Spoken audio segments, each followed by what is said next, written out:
Hello students, last term पे हम aldehydes और कीटोन की प्रॉपर्टीज़ पढ़ रहे थे। आज हम एल्डिहाइड की अमोनिया के साथ अभिक्रिया देखेंगे। अमोनिया के साथ एल्डिहाइड कंडेंसेशन रिएक्शन करते हैं। जैसा एग्जाम्पल में हम देखते हैं कि फॉर्मेल्डिहाइड अमोनिया के साथ कंडेंसेशन रिएक्शन के द्वारा यूरोट्रोपिन बनाता है। इसका मैकेनिज़्म इस तरह से है कि फॉर्मेल्डिहाइड अमोनिया के साथ क्रिया करके और एक जल निकाल के CH2 डबल बॉन्ड NH बनाएगा और ये आगे इस तरह से CH2 डबल बॉन्ड NH जिस पे एक साइड प्लस और minus charge partially electron pair जब ट्रांसफ़र होगा तो ये कंडेंस होकर 3 molecules of CH2 NH condense होकर इस तरह का बेंजीन नुमा संरचना बनाएंगे। इस पर फिर CH3 double bond CH2 double bond O मतलब फॉर्मेल्डिहाइड के 3 अणु जुड़कर ये संरचना बनाएंगे। इसमें से 3 जल निकलकर यूरोट्रोपिन बनाएंगे। इस तरह से हम फॉर्मेल्डिहाइड से यूरोट्रोपिन का निर्माण करते हैं। इसी तरह से एसिटल्डिहाइड पर जब अमोनिया क्रिया करता है तो एसिटल्डिहाइड अमोनिया बनेगा। इसमें से जल निकलने के पश्चात CH3CH डबल बॉन्ड NH होगा और इसका ट्राइमराइजेशन होने से 2,4,6 ट्राई मिथाइल हेक्साहाइड्रो 1,3,5 ट्राइएजीन ये बनेगा। तो ये है कंडेंसेशन रिएक्शन एल्डिहाइड की। इसके बाद कीटोन का कंडेंसेशन देखते हैं हम एसीटोन का। एसीटोन की अमोनिया के साथ क्रिया कराने पर और एक जल का मॉलिक्यूल निकलने के बाद डायएसिटोअमीन बनता है और डायएसीटोन अमीन बनता है, या फिर 3 मॉलिक्यूल एसीटोन के अमोनिया से क्रिया करके ट्राइएसीटोन अमीन बनाते हैं।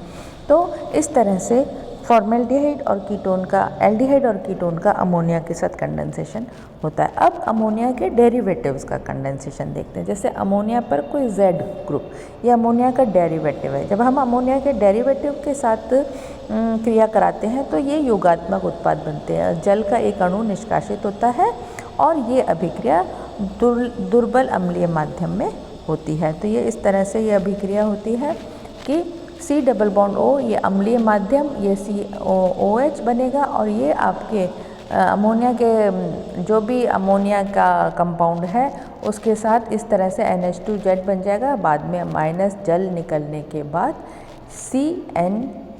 C डबल बॉन्ड NZ बनेगा। तो ये क्या है, NH2Z का नाइट्रोजन अबंधी इलेक्ट्रॉन युग्म मुक्त होता है और NH2Z नाभिक स्नेही की भांति व्यवहार करता है तथा C डबल बॉन्ड O समूह का क्रिया पर योगोत्पाद बनता है। विभिन्न Z समूह उनसे प्राप्त अमोनिया व्युत्पन्न तथा कार्बोनिल यौगिक के साथ संघनन द्वारा प्राप्त उत्पाद निम्न तरीके से दिखाए गए हैं।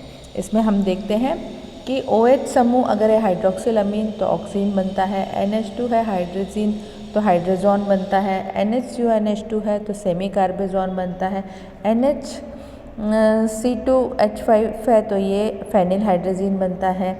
इसी तरह से 2,4 डाइनाइट्रोफेनिल हाइड्रोजीन है तो ये 2,4 डाइनाइट्रोफेनिल हाइड्रोजोन बनता है। तो इस तरह से अमोनिया के व्युत्पन्नों के साथ एल्डिहाइड और कीटोन्स की अभिक्रिया इस तरह से होती है।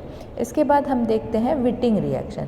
विटिंग रिएक्शन किसी एल्डिहाइड या कीटोन की अभिक्रिया कम ताप पर फास्फोरस एलिड के साथ करने पर एल्कीन प्राप्त होता है। इस प्रकार C double bond O द्विबंध C double bond C में परिवर्तित होता है।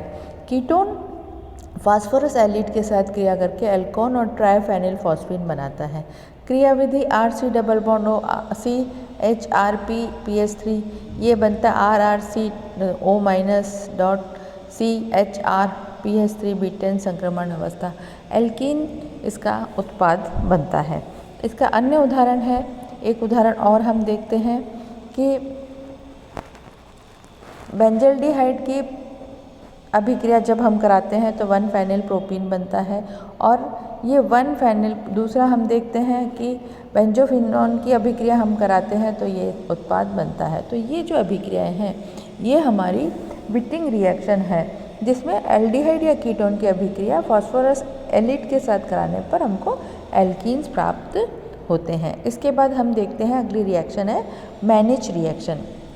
मैनिच रिएक्शन में सक्रिय हाइड्रोजन युक्त यौगिक जैसे कीटोन, एसिटोफिनोन, एस्टर आदि फॉर्मेल्डिहाइड तथा वन डिग्री या 2 डिग्री अमीनो के साथ अभिक्रिया करके बीटा अमीनो कार्बोनिल यौगिक बनाते हैं जिसे मैनिज क्षार कहते हैं तथा इस अभिक्रिया को मैनिज अभिक्रिया कहते हैं। ये बीटा अमीनो कीटोन बना है जो मैनिज क्षार कहलाता है और अभिक्रिया मैनिज अभिक्रिया कहलाती है। इसकी क्रियाविधि हम इस प्रकार से देखते हैं कि इसमें सबसे पहले इमीनियम आयन बनता है। एल्डिहाइड के साथ R2NH के साथ क्रिया कराने पर इमीनियम आयन बनता है। ये इमीनियम आयन बना और दूसरे पद में इनोलेट आयन पर का आक्रमण होता है। तो ये आयन जो है इनोलेट आयन पर आक्रमण करता है इस तरह से और फिर हमारे को मैनिज क्षार मिलता है। अगली अभिक्रिया है हमारी कैनिजारो रिएक्शन। अल्फा हाइड्रोजन रहित एल्डिहाइड HCHO C6H5CHO सांद्र NaOH और KOH विलयन के साथ गर्म करने पर स्वतः ऑक्सीकरण अपचयन द्वारा एक अल्कोहल तथा संगत कार्बोक्सिलिक अम्ल का लवण बनाते हैं। इस अभिक्रिया में एल्डिहाइड के अणुओं में से एक अणु का ऑक्सीकरण तथा दूसरे अणु का अपचयन होता है। यहाँ हम देख रहे हैं कि एल्डिहाइड लिया है, एक अणु का ऑक्सीकरण और दूसरे अणु का अपचयन होता है, मेथेनॉल सोडियम फॉर्मेट बनता है। इसी तरह से बेंजल्डिहाइड के साथ बेंजिल अल्कोहल सोडियम बेंजोएट बनता है। इस अभिक्रिया में क्या होता है कि सर्वप्रथम एल्डिहाइड एक अणु क्षार क्रिया करके ऋणायन बनाता है। ये सबसे पहले एल्डिहाइड ने अणु क्षार के साथ क्रिया करके ऋणायन बनाया। इस ऋणायन द्वारा H आयन दूसरे एल्डिहाइड अणु को स्थानांतरित किया जाता है जिससे कार्बोक्सिलिक अम्ल व एल्कोक्साइड बनता है। दूसरे अणु को स्थानांतरित करते हैं जिससे कार्बोक्सिलिक अम्ल COOH और एल्कोक्साइड बनता है और अंत में कार्बोक्सिलिक अम्ल एल्कोक्साइड आयन को प्रोटॉन देकर उत्पाद बनाता है। यह एल्कोक्साइड को प्रोटॉन देकर कार्बोक्सिलेट आयन और बेंजिल अल्कोहल बनाता है। तो इस तरह से कैनिजारो अभिक्रिया संपन्न होती है। अब हम देखते हैं अगली अभिक्रिया क्रॉस्ड कैनिजारो रिएक्शन। जब दो विभिन्न एल्डिहाइड के मध्य कैनिजारो अभिक्रिया कराई जाती है तो संभावित उत्पाद प्राप्त होता है। यह विषमाणु कैनिजारो अभिक्रिया कहलाता है। लेकिन यदि इसमें एक फॉर्मल्डिहाइड तो दूसरे एल्डिहाइड का अल्कोहल या फॉर्मेट आयन बनता है। C6H5CHO HCHO C6H5CH2OH HCOO Na। इस तरह से ये दो विभिन्न एल्डिहाइडों के सहयोग से क्रॉस कैनिजारो रिएक्शन होती है। इसके बाद हम देखेंगे कुछ ऑक्सीकरण अभिक्रियाएं। ऑक्सीकरण अभिक्रिया में एल्डिहाइड का आसानी से कार्बोक्सिलिक अम्ल में ऑक्सीकरण होता है लेकिन कीटोन का नहीं। यह अभिक्रिया एल्डिहाइड एवं कीटोन के विभेदन के लिए मुख्य अभिक्रिया होती है। एल्डिहाइड में कार्बोक्सिलिक समूह के साथ एक हाइड्रोजन परमाणु जुड़ा होता है जबकि कीटोन में नहीं होता। इसलिए एल्डिहाइड का ऑक्सीकरण सरलता से हो जाता है लेकिन कीटोन का ऑक्सीकरण के लिए प्रबल ऑक्सीकारक की आवश्यकता होती है। तो हम देखते हैं पहले एल्डिहाइडों का ऑक्सीकरण। एल्डिहाइड विभिन्न ऑक्सीकारकों द्वारा निम्न प्रकार से ऑक्सीकृत होते हैं। RCOH + O K2Cr2O7 + H2SO4 KMnO4 + H2SO4 RCOOH। RC है यहाँ पर हम इसका एग्जाम्पल देखते हैं, एसिटिक अम्ल हमको मिलता है। सेलेनियम ऑक्साइड द्वारा एल्डिहाइड का अल्फा मिथाइल समूह ऑक्सीकृत होकर डाइकार्बोक्सिलिक यौगिक बनाता है। यहाँ पर हम देख रहे हैं ये डाइकार्बोक्सिलिक एसिड बनाया इसने RCH2COR RCOR डाइकीटोन और यहाँ पर भी हम देखते हैं ग्लाइकोजेल प्राप्त होता है। इसी की ऑक्सीकरण की ही तीसरी रिएक्शन जो है कि ये फेनिल विलयन के साथ किस तरह से ऑक्सीकरण करती है। एल्डिहाइड फेलिंग विलयन के साथ लाल रंग देती है। फेलिंग विलयन एक कॉपर सल्फेट का जलीय विलयन नीला है और फेलिंग विलयन भी रोस्टेस लवण है जो रंगहीन होता है। फेलिंग विलयन A+B डालने पर गहरा नीला हो जाता है और एल्डिहाइड फेलिंग विलयन द्वारा अम्ल में ऑक्सीकृत हो जाती है तथा Cu2O का लाल अवशेष बनता है। तो ये कॉपर सल्फेट प्लस NaOH ये आपका हुआ फेलिंग विलयन A। इससे CuOH होल्टवाइज Na2SO4 और CuOH होल्टवाइज CuO H2O और ये एल्डिहाइड के साथ ये CO करके Cu2O बनाता है जो लाल अवशेष के रूप में दिखाता है। ये सब टेस्ट हैं एल्डिहाइड के। इसी प्रकार हम देखते हैं कि बेंडिक्ट विलयन से कैसे अभिक्रिया होती है कि बेंडिक्ट विलयन कॉपर सल्फेट और Na2CO3 का प्लस सोडियम सिट्रेट का विलयन है। बेंडिक्ट विलयन की जब एल्डिहाइड से तो यहाँ इससे क्या होता है हमको यहाँ पर भी हमको Cu2O का लाल अवशेष मिलता है। टॉलन अभिकर्मक क्या है? अमोनिकल सिल्वर नाइट्रेट को अपचयित करके सिल्वर मिरर बनाता है ये। तो यहाँ पे हम देखते हैं AgNO3 NH4OH AgOH NH4NO3 RCHO Ag2O RCOH + 2Ag रजत दर्पण हमारा इससे प्राप्त होती है।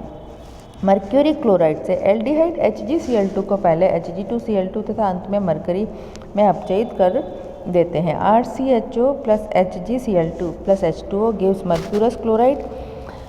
Hg2Cl2 plus HCl mercurous chloride का सफ़ेद अवक्षेप बनता है और ये मर्क्यूरस क्लोराइड आगे मरकरी का काला अवक्षेप के रूप में प्राप्त हमको होता है। अब हम देखते हैं, ये हमने सब अभी ऊपर से हमने देखी ऑक्सीकरण अभिक्रिया। पहला एल्डिहाइड के ऑक्सीकरण थे और एल्डिहाइड के ऑक्सीकरण भिन्न भिन्न तरीक़ों से थे। अब हम देखते हैं कीटोन का ऑक्सीकरण। कीटोन का ऑक्सीकरण निम्न प्रकार से होता है, प्रबल ऑक्सीकारक द्वारा। जैसा कि पहले भी बताया था कि यहाँ पर एल्डिहाइड में तो H होता है तो ऑक्सीकरण आसानी से होता है, लेकिन यहाँ पर प्रबल ऑक्सीकारकों जैसे K2Cr2 H2SO4 KMnO4 H2SO4 7 HNO3 से ऑक्सीकृतों का कम कार्बन वाले अम्ल का मिश्रण देते हैं और ऑक्सीकरण पोपाफ के अनुसार होता है, अर्थात C डबल बॉन्ड O समूह उस एल्किल समूह के साथ रहता है जिसे कार्बन परमाणुओं की संख्या कम होती है। CH3 C double bond O CH3 CH3 COH HCOH CH3 CH2 C double bond O, इस तरह से हमारे को अम्ल प्राप्त होता है। सेलेनियम ऑक्साइड के द्वारा भी कार्बोक्सिलिक अम्ल डाइकार्बोनिल यौगिक बनाता है। इस कीटोन की और ऑक्सीकरण जो अभिक्रियाएं हैं वो हम अपने अगले लेक्चर में देखेंगे। आज हमने एल्डिहाइड की अमोनिया और अमोनिया के डेरिवेटिव्स के साथ अभिक्रिया दी, कैनिजारो अभिक्रिया, विटिंग रिएक्शन, मैनिच रिएक्शन, ये सब नेम रिएक्शन देखी। उसके बाद ऑक्सीकरण अभिक्रियाएं देखी, एल्डिहाइड के ऑक्सीकरण देखा और कीटोन का ऑक्सीकरण देखा। अभी कुछ और भी अभिक्रियाएं हैं जो हम अगली क्लास में देखेंगे।